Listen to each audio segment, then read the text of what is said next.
You are now listening to the Invited Podcast with Cedric Harris and Tia McLean. You've officially been invited.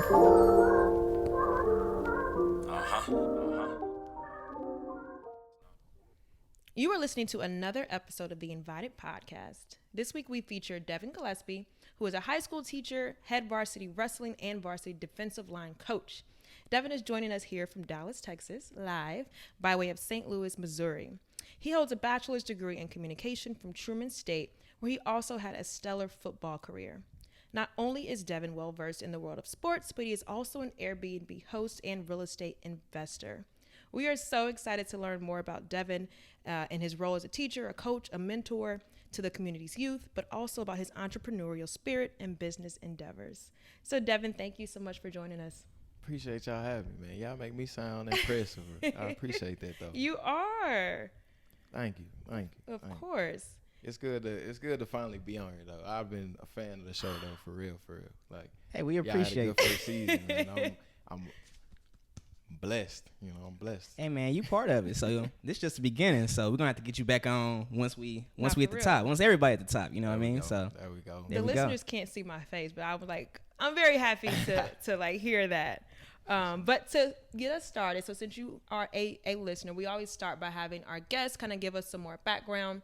So tell us more about you and your role and just like what you do currently. Yeah, so like y'all said, born and raised St. Louis. Went to Hazelwood Central. Everybody got to tell you the high school Hawk they show. went to if that's the city you from. But yeah, so graduated from Central. Got a scholarship to play college ball at Truman State. Played there for 5 years, was captain of the team, did some good things. And then from there, graduated, came home for a little bit. Didn't really know which direction I wanted to go. Just kind of wanted to fill it out. Didn't want to do anything I didn't like to do. So it was like I did a marketing job, honestly, for about 4 days, and then I was like, I quit. 4 days? Honestly, what was bad about it? What was bad about it?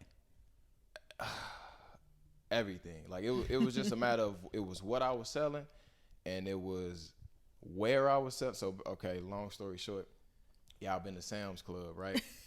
you know the like little booths that be off to the side, and people just sell the most randomest things. Yeah. Yeah, that was me. Ooh. And I wasn't with it. You know what I mean? And it wasn't just because I think partially it was because I was scared to sell, but it was partially other because nobody wants this product. You know what I'm saying? I wouldn't buy this product. So I wouldn't, just off the strength of that. Like I don't I don't want to sell this to myself. Right. So just off the strength of that, it was like, yeah, this really ain't for me. So I wanted to just feel like I can go back to what I know, and that was sports, and lo and behold, I got a call from my college head coach who basically had a network out. Somebody hit him up in Kansas City and was like, yo, we're looking for coaches. Do you know of anybody that could fill in this spot? And he thought of me and called me up from St. Louis, and I was like, I'll be there, and that's how my coaching career started. So I moved to Kansas City that summer, was coaching there for 3 years, 2016, 17, 18. So I was 2 years. And then, so when I was there, I was coaching, but I wasn't an actual teacher yet. Okay. And so pretty much that whole program to try to get into the classroom faster and get certified as a teacher, it's much harder where we're from than here in Texas. So basically went through, for those, it's educators, I'm sure they're going to hear this, but it's the alternative certification program. Yeah. So I went through one of those programs, got hired that spring, my second spring in Kansas City, moved down that summer, and man, it's been taking off ever since. I was a first year head coach, which was like, I thought that was big. Yeah, I thought that was just like, I don't know what I'm about, but I reached out to a lot of my resources, what I'm saying? Jay Smith, right. That was definitely a big part of it. He actually came down and helped our program. But it's gotten off the ground a lot. The wrestling team I've been there 3 years. We've been to the state tournament 3 times. Okay. I've had two wrestlers finish top 5 in the state. You know, second largest state in the country. Yeah. You know what I mean? So it's been good. That's cool. That's cool. We love to see it, honestly. Definitely, man. And since you talk about both football, wrestling, when did both of those sports come into your life? And which one do you prefer? Well, they both came in high school. So I played both. I played football all, throughout my life. I started at 7. And then I didn't really get introduced to wrestling until late middle school, early high school. But at first I wasn't really trying to do it. I was like, oh, you got to work what? And you got to do what? I'm not trying to do that. But the people that were in it, it was football players that came over from football into wrestling. And, it was his own small, tight-knit community. It's a way of, you kind of knowing who you are instead of a jersey number. So it was a more individual type of culture. Yeah. And I kind of like that. And then, when you win, you win. And when you lose, you lose. So it was, it's definitely more accountability when it came to it. And all those things I enjoyed. And just contact sports in general. That was just, it was a release for me. It was something for me to just be able to take my mind off whatever. So that's what I gravitated towards. And so I enjoyed it, But then it came a time to where, obviously people hear about cutting weight in wrestling and, having to do all these different kind of things. And I didn't really have to go that extreme into it, but it was like, long story short, I had to cut for wrestling and then I had to gain for football. So I had to choose. So I'm like, yeah, I like to eat. So I'm going to go ahead. But it worked out. Okay. It worked out. So you went to Hazelwood Central, the Hazelwood Central. The Hazelwood Central. And for those that don't know, all of us went to the same high school. So we all went to the same high school, somehow all ended up in Dallas. And so in high school. Documentary. You said what? We need a documentary. No, for really, real. really do. Especially the documentary about you went to state 3 years in high school, won 2 out of 3, arguably should have won 3. I don't know if you want to get into that. I don't know if it's still a sore spot or not. Nah, it's been a while, so it ain't that soft. But yeah, that's a fact. But what lessons or things that you can experience that you can draw on from then do you still kind of rely on today or kind of use as a resource today and during that period of time in your life? Oh, I'm a winner. Period. Simple as that. Like, I like it. You know what I mean? Like I don't settle for anything less than what I understand and what I've been groomed to be like. That's what the expectation is. You know what I'm saying? So, on the coaching end of it, it's definitely a different lens, and it's a different. You have control, but it's not as much control as you really think or you would want. But definitely, experiencing any kind of success, and you gonna gravitate to it. You know what I mean? It's like it's a feeling that you definitely want to continue to feel, and you want others to feel, and that's why I do what I do. I love my job. It's just a matter of that's what's coming from it. That feeling that we had, I want y'all to feel like that. You know what I mean? Because nobody that I know of, I've still, walked through a number of lands now, but and nobody else has been able to say that they've been a state multiple times, let alone once. Yeah. You know what I mean? So, and I don't hang my hat on just being a high school state champion. I don't wear my rings or nothing like that, but it's just like I'm a winner. Right, you know what I right. mean? So yeah, that's pretty much it. I feel that. Okay, so I work in education, so I'm always interested in that. So tell me more about your academic journey and how that plays a role in what you do now. So I know you started with the marketing job, but that wasn't for you. What did you envision your career looking like? Sports management. Yeah, I wanted to work with athletes. I wanted to represent athletes. So, basically at Truman though, the only way that you were able to do some type of sports management was to major in exercise science, and then go into maybe a coaching minor or something like that. But my least favorite subject is and was science. That'll so do it. That didn't really work out too well. Yeah. So after my first year, that was done. So I switched to communication, which I do still use, because I handle a lot of the our tweets and a lot of the websites and stuff we do for football and wrestling. Okay. So that's how I'm able to still use because I was a sports editor of the the school newspaper. Mm-hmm. And so yeah, like just that print writing experience helped me, do what I do for our kids. So. And so, like, what influenced that decision for you to choose Truman? Because I feel like a lot of people choose colleges for different reasons, location, that's where my friends going, whatever the case may be. But as like a student athlete, I feel like it's a little more nuanced and you have a few more decisions to make. What kind of influenced your decision to go there? And were there any other options you were looking at as far as being a student athlete at the collegiate level? Nothing seriously. In a way, I kind of wanted who wanted me. Basically, we had a teacher at Hazelwood Central who had a nephew who was coaching at Truman. Okay. Right? So obviously the nephew hit the uncle up and was like, you got any kids that we could possibly be looking to recruit? And he threw my name in there. And then, I had the grades, I had the ACT, I was just out of position. That's what I was getting to. So playing football in high school, I was definitely out of position, right? I was super undersized. I don't know if y'all remember that. But I was playing a position that's usually like they average about 250, 260 pounds, right? I was playing at 180, 190. I was like, what is out of position? Okay. Yeah. I was small playing a larger guy's position, right? Gotcha. But I was doing it and I was doing it well, and I was, I got some accolades for it, but it was still like, that's not what you need to be playing. Yeah. So once they saw that and understood it, and they worked with me my first year. I redshirted, which basically, I took a year off as far as not. I was on the team, but I wasn't on the act. Like I didn't dress for the game. I didn't travel for the games. Yeah. I just stayed and developed my skills and my body and all that for the first year, and then my second year of college was my freshman year on the football field. Okay. So that's how the 5 years kind of panned out, and it was free. So so that helped.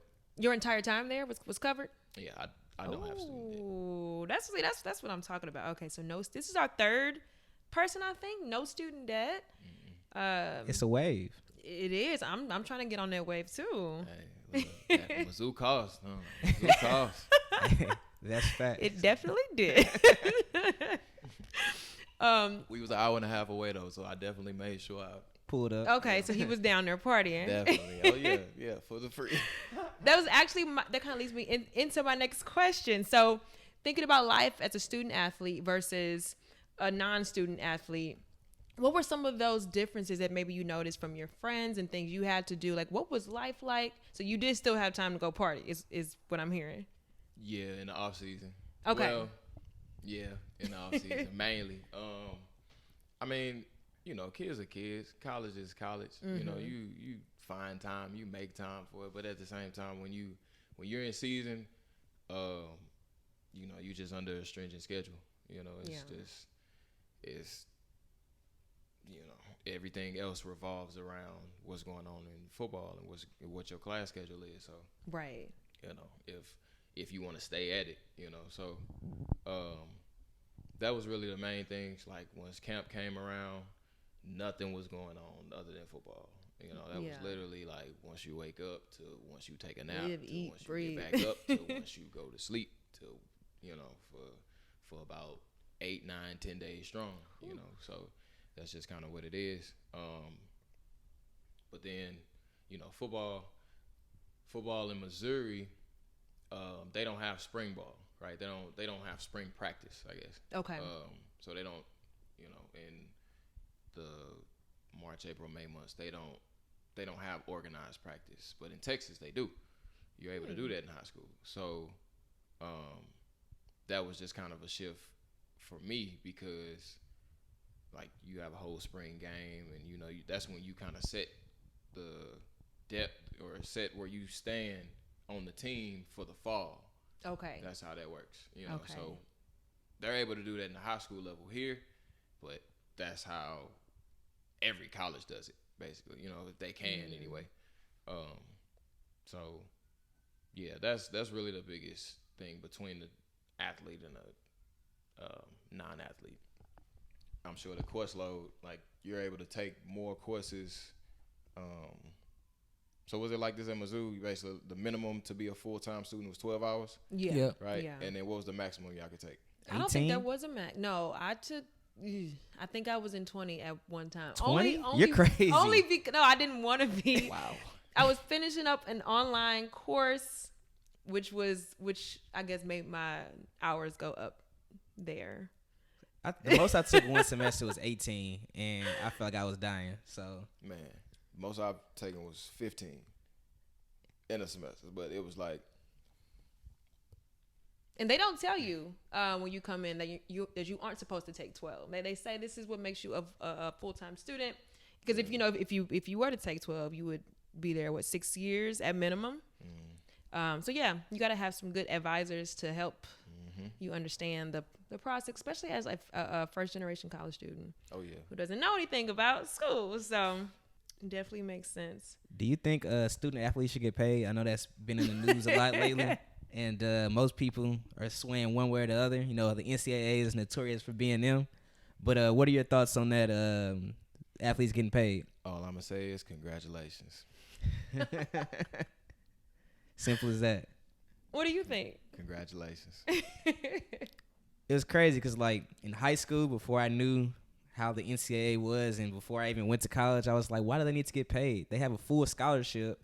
They're going to school for free. They get free food, free gear, and they get to do what they love. Like, why should they get paid? But, you know, being older now in a different perspective, I think they should be because of these corporations, this entity Yes. profiting off of them, but them not being able to make any money off of themselves. And how much they're profiting off of and that's them facts. is ridiculous. And a lot of them get, like, they can be deemed ineligible if they make money for themselves. Off their own jerseys, things like that, or if someone even gives them like money to get food, that can be used. That can be seen sometimes as a violation, things like that. Yeah. So and you're risking your body and your health for the entertainment of other people, and they getting paid off of your back. So I'm all for it. Get your money. You can make money off social media, so it's like if the NCAA is not going to pay them for their name, they can get paid off their name. Off their phone. Yeah. So that's true. But you said that could be like them in like violation, or if they were to get caught. Yeah, previously legislators is starting to change a little bit, but like I know I've read stories where people were like tutoring other students and making money off of it, but you're not allowed to like make money in certain situations, things like that. It's just like been saying off of like followers though. Oh, right? Just even off of a following. You know what I mean? Yeah, like, Because I don't know algorithms like that, but simply put, that's how it works, right? Yeah. If you start getting ads and stuff, you're gonna be getting paid, type of thing. I mean, and I think to that point, that's when it kind of gets a little foggy with the NCAA. So, yeah, for sure. Ooh, life as an athlete. It's better now. Congratulations. Let's talk about the elephant in the room. So COVID. Let's talk about COVID. And so how has that, if it did, have an impact on you as a teacher, as a coach, just your career as a whole in the last couple of years? Yeah, this past year was tough. Like, just simply put, having to teach virtually and in person. Wild. Was tough. Wild. So did you have like the classroom, like it was half, like at the same time it was people in the classroom Hybrid. and people virtual? It's kind of nuts. It's hard. Some school districts have it to where like it's a person that solely teaches virtually and there's a teacher that solely teaches in person. But, we didn't have that. So we just kind of had to pick up the slack and just, I tried to make things as easy as I could on myself. Definitely a lot of athletic programs suffered, just around the country. Yeah. We're getting kids back who haven't worked out in who knows how long. Quarantine has just been a lot, not even just for us, but for kids. And, with the school year coming back this year to quote unquote normal, what we're used to as far as all kids coming back to school, that's definitely going to change the dynamic too. Because how would y'all feel if y'all been sitting at the crib for the last 10 months and then doing somebody tell you got to come back to school, right? That will make you feel some type of way. So, and I think this will help. That'll always help me as a teacher because I put myself in their shoes, to try to be like, okay, well, grace, just to try to have sure. So for sure. But COVID wasn't easy. Real. COVID wasn't easy. No, I feel for teachers like so much. I was doing a hybrid presentation, and it's just so difficult to focus on the human being sitting in front of you, but you are looking at Zoom and talking to them too, and trying to get answers from. It's not easy. So I'm happy for the students being able to come back to the classroom and be in person. For most school districts, Yeah, I know ours is going to be 100% back in person. So it's gonna be, it's gonna be an adjustment. yeah, It's definitely gonna be an adjustment for them, for us, for everybody. And that was another thing about COVID too, because sports was taken away from everybody. yes, You know what I mean? Like there was no professional sports, there were no college sports, no high school sports. So if you were a coach, or if you were, if sports was what you lived and what a lot of your day consisted of, yeah. you had to find something else to do. So how'd you occupy your time when the season shut down? that's a great That- transition. that's a great question. That's a great transition. I studied. I learned the stock market. I learned the real estate. I just learned I learned like a lot. I read a lot. I watched a lot of videos. And I just educated myself, financial literacy. That's what I studied. You know what I'm saying? I just tried to learn and try to pick a strategy to where I can be comfortable in it, and just try to figure out a way to just do something better and different. And yeah, that's what I worked on. And so a lot of people talk about it, right? Like wanting to know more, wanting to learn about things, and a lot of people don't. But then even those that do the research, do the knowledge, a lot of them don't take action. But you took action, and you're now an Airbnb host, right? So talk to us about your jump into real estate, that process, and how that kind of got started. Okay, so basically, through all the education, I looked to try. I got all my finances in order, to a sense to where I could buy my own house, right? So I knew from the jump that I didn't want just, a single family, like, something that I just wanted to live in and, raise a family and all that kind of stuff. No, I knew I didn't want to do that. I initially wanted a multifamily, right? Because that's what's sexy right now. Everybody wants to have like, oh, I want to get that FHA loan. I want to get a multifamily, right? Live in one side and rent out the other. Everybody's saying it right now, right? But that's a good plan. But there's also aspects to where you can get a single family with a guest house or, a guest quarters or another living unit. It's called an ADU, right? An additional dwelling unit. And so that's what I found, right? To try to basically, do that, accomplish that same goal, but in another form. So I bought a single family residence with an additional dwelling unit. And then, so I rented one side out to someone I knew who was coming to the Dallas area. They were looking for somewhere to stay. And so, I put them in as a tenant, and then in the other part, I Airbnb it out. So I just short-term rent one side, and then I long-term rent the other. I have so many questions. My first one is, what does the ADU look like? So... Okay, just imagine I know we're talking voices right now, right? Let's say you're looking on the side of the house, right? On the left side is the main house. In the middle, standing in front of you is the garage. And then on the right side is the ADU. Okay. Right? So the only thing that you share is the space in the garage, right? You have your own door, your own private entry, your own fridge, your own kitchen, right? Everything. And then there's a whole separate house that has their own everything. Right. So you don't have to go into the main spot for anything. You just need to open and close the garage. I'm envisioning the guest house on Fresh Prince. Oh, man. The little pool house.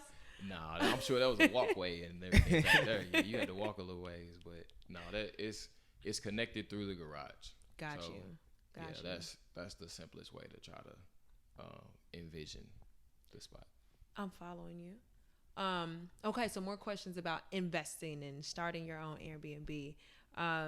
So I want to give our listeners something like tangible. So if someone is on that same path, what would be a first step, and what's a tip? Like what's a tip that you would give for them to start saving? Okay, if they're starting on it now, I would say just get your finances in order. You know, if you haven't created a budget, if you haven't, you know, created something to where you can feel like you can actually do it, you know, I pretty much used the quarantine because I was like, what am I about to go and we about to go eat dinner outside for what? Exactly. You know? So I use that as discipline. You know what I mean? But that's really what it came down to. It was just discipline to stay to my budget, and you know, just understanding what those numbers are, and you know, really know what you want. You know, when you go in, because at that point, there's nobody that's gonna be able to stop you from getting it.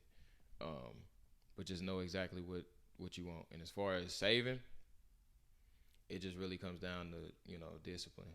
You know, if some people are more wanting to,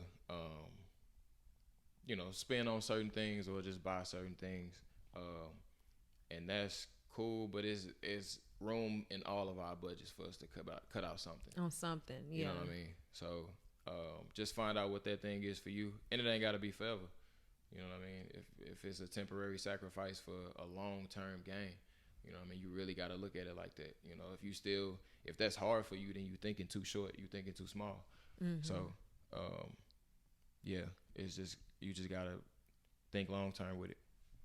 Quarantine definitely showed me that I could sacrifice on a lot of things. I think I saved at least $600 a month, and we were staying like indoors. So I just second that. Oh yeah, and as far as teachers, that helped too. So you're an educator, right? Any educator that's definitely look into down payment assistance programs.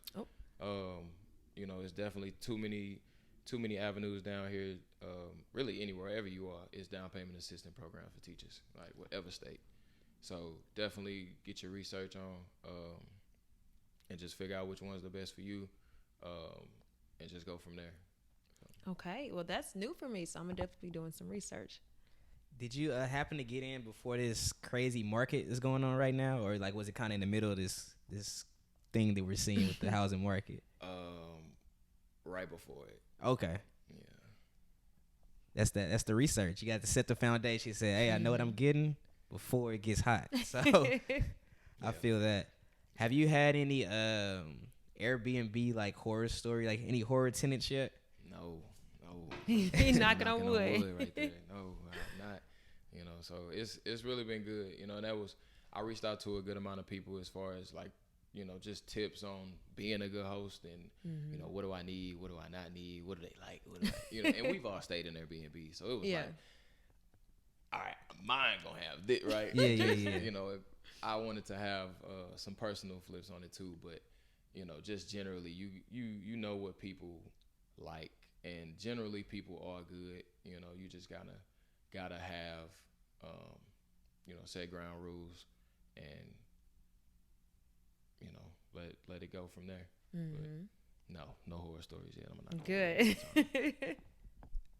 So in both your roles as an educator and coach, and then also in the real estate world, like what do you enjoy most about like what you do in both of those, and what's been like the most challenging?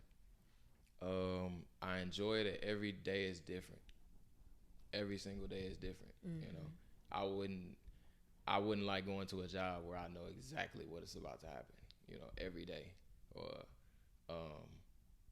you know, even just things come up in anything, but, you know, even in real estate, it's just, you know, it's one thing after another, and it's constantly trying to find that next, right? So, that's what I enjoy the most about it, for sure. Challenges, it just depends. Like, you know, as far as a teacher, it's those days when, you know, kids don't really want to be there. You know, you probably are running off of however X amount of hours of sleep, you know, and it's just kind of one of those days. But those are the ones you kind of just got to push through, and you know, you enjoy those days. But so I've tried to find ways to be like, make my challenges my strengths though, or at least you know, make them more enjoyable. So that's why I had to think about it, because I really don't think about them. Right. If It's that all makes about sense perspective. at all. Like, you know what I'm saying? Because at the end of the day, if anybody's an educator, you heard something negative every day you go to school, whether it's from a student, another teacher, whatever, you know. So it's too many negative things around you. Like, so why not just try to keep that out of your space? So I try to do that, you know, and for the most part it works. But challenges all around us, man. So For sure. And one last question before we jump into like our little segment where we learn more about you. Our last question would be, how do you want to grow in your career and with just real estate and investing? I definitely want to have a state champion for sure. Okay. State wrestling champion. Like, it's got to happen. And I really want to grow my community in the wrestling field, because I feel like it's a blank canvas. You know what I mean? So for me to even just put any kind of color on it would be like a big accomplishment. You know, I definitely want to have some kids go on and play at the next level, you know, whether they're champions or not, you know, and just to be able to come back and be like, I appreciate what you did for me, coach, you know what I'm saying? Or even to be like, you know, I'm going to come try to coach with you. Yeah. You know, I've already gotten offers, but no, I definitely think that's just what I want to see. I want to continue to see kids grow and learn and feel like they just took something from me. You know, they don't even know too much about the investment side, but that's just, you know, that they got enough to learn from sports. Yeah. But, yeah. It's definitely that's the biggest thing. I just had a quick question too, since we're about to go into the seasons. School's about to start. What are your teams looking like? Are y'all looking good this year? Of course we are. You know, I had to say. No, but man, our football team is coming into a lot of good things. You know, we've got a new head coach who's, man, he's been doing great things since he came in on March 8th. You know, he came to us from McKinney High School, which is, you know, McKinney ISD in general is just, you know, that's a good program out there. But he's doing good things, and, you know, we've got some returners that are getting some attention. You know, we've got new coaches coming in from all over the South. And we're coming off a 5-4 COVID season. So, you know, even through some forfeits and through some, you know, some positives, you know, we still are able to continue to do what we do. So I'm excited about that. Wrestling wise, we've got a returning state placer, you know, coming back for his senior year. We just graduated. Our heavyweight who took third in the state, you know, so he's going on to look to wrestle at the next level.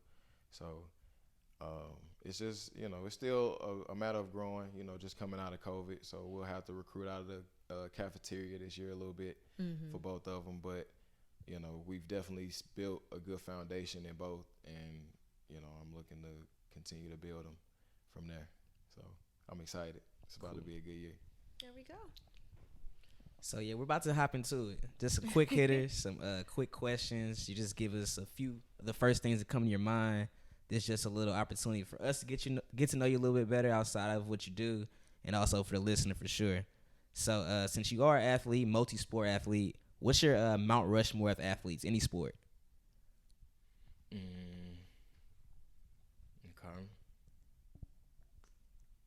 I'm a Rams fan, so of any sport, of any athlete? Yeah, any athlete across all sports. Yeah. Your top 4 or your favorite 4, however you want to take it. Okay. I'm gonna go MJ. Okay. I'm gonna go Adrian Peterson. Monster. I'm trying to spread it across different sports. Okay, we're gonna go my favorites then.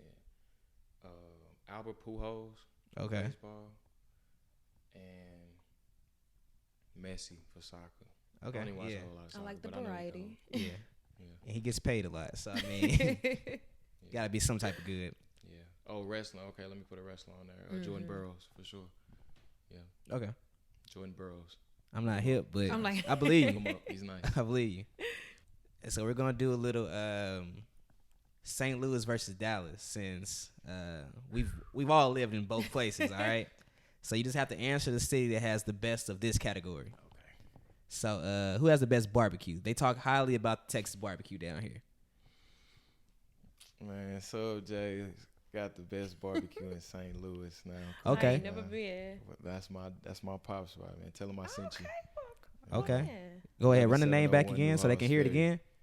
11701 Newhouse Ferry. Okay. All right. There we go. Yeah, you got a hole in the wall next to it. It's bar and grill. We call it the hole in the wall. So Okay. I like definitely, it. that's pops. Okay. Cool. I'm definitely gonna check it out No, next time I'm at the crib. Chinese food. Come on now, that was Come an on easy now. one. St. Louis now. So for those that don't know, people from St. Louis, including myself, speak very highly of the Chinese food. They will go to war about They their say Chinese it has better Chinese food than China. food. No, really, I have that is an argument. No, it's just Better China. it's just cooked a little differently, seasoned a little differently, A little and browner. a little browner, a little bit. No peas and carrots. Yeah. So once you stop by the barbecue joint, then you could just go get for lunch. Go to get some barbecue in St. Louis when you're there, and then dinner you get Chinese food. You know, Alright, you gotta take do your it. pick. Whichever way floats your boat. Who has the best dating scene?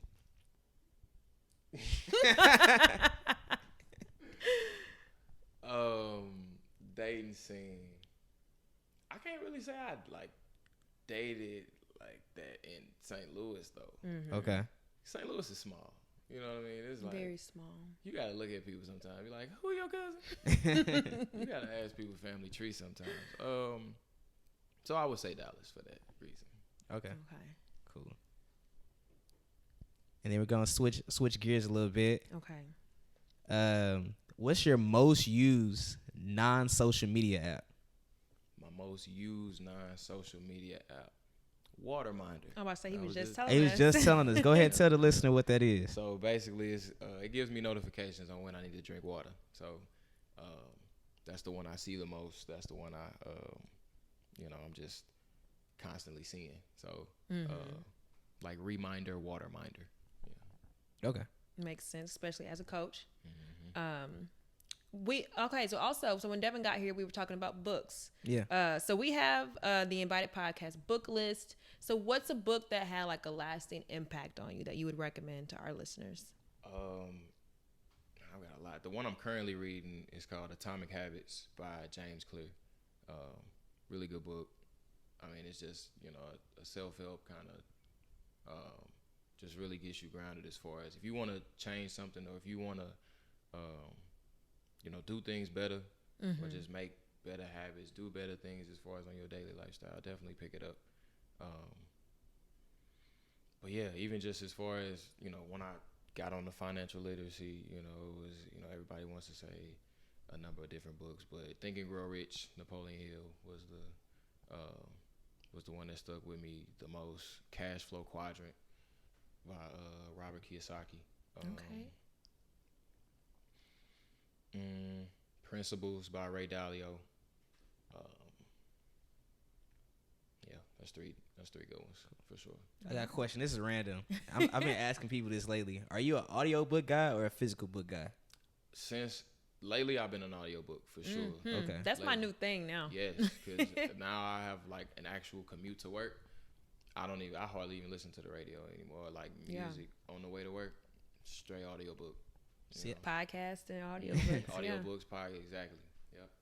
I haven't got into the audiobooks yet. I like the physical, being able to read it. It is more time When consuming. you jogging, do an audiobook. Just listen to an audiobook. That's gonna be my challenge. Yes. I'm gonna listen to an audiobook, and I'm gonna let y'all know what it is and how the experience was for me at some point during this season. So let us know. Stay tuned. We also talked about music. So when Devin got here, we talked about music. I know he mentioned Wayne. But if you could choose one album as the soundtrack to your life, what would it be? Ooh. Victory Lap. Nipsey Hussle. That was quick and easy. Yeah. Okay, tell us more. Why? Man. That was a good album. Texas off that album. Like, Yeah. That was a good album. Yeah. Like that. I don't even really know what to say, what else about it, but yeah, Victory Lap for sure. Yeah. Pick a favorite track off of it, or no? Impossible. See, that's when you know it's a good album. When you can't, right?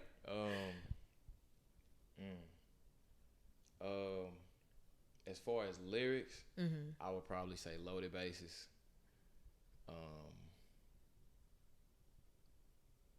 Yeah, just tracks himself. Like, I got my dad on Nipsey, so he loves the song. Last time that I checked, Yeah. Hands on my neck. Yeah, so that's his song. So I say that's my favorite overall song, but my favorite lyrics of the song would be Loaded Bases. Yeah, I would say Double Up is like the perfect song.